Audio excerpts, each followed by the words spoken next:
Man, look at Rob. This is totally awesome being this close to these giraffes. Just like being in Africa.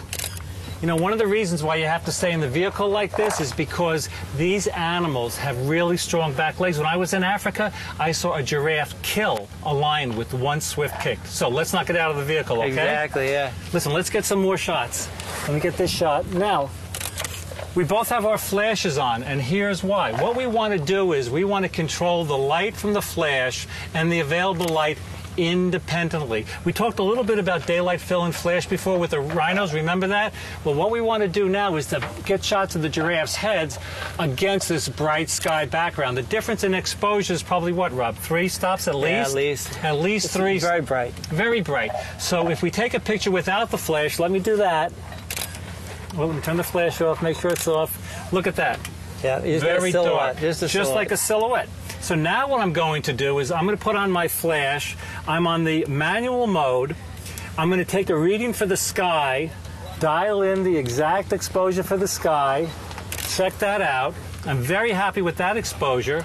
And now with my flash on, I'm going to fill the frame with the subject and take the shot.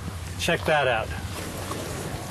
Perfect. Now, you said you wanted to go for a little more drama before, right? Yeah, what I've been doing is actually something very similar. And like you said, is that I'm shooting with manual as well because I want to control the exposure of the sky separately from the flash.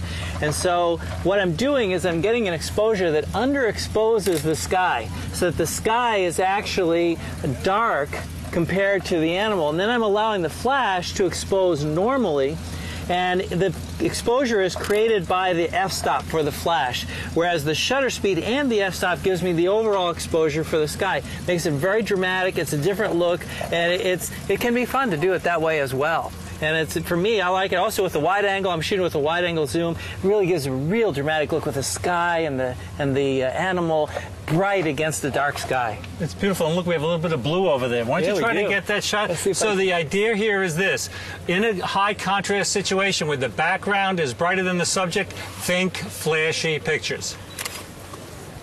So Rob, you know, one of my tips is to tell the whole story. Yeah. We're having so much fun here. This is really part of the story. I'm going to get down like this. You ready? I'm ready. Got my camera set on manual. Terrific. Look at that shot. All right, you got it. Yeah. How much fun is that? Okay, here we go. Come on down. Free lunch. Here he comes. Come on, Rob. Get the shot. Follow your own advice. Follow my advice. And guess what? You guys follow my advice too, or our advice.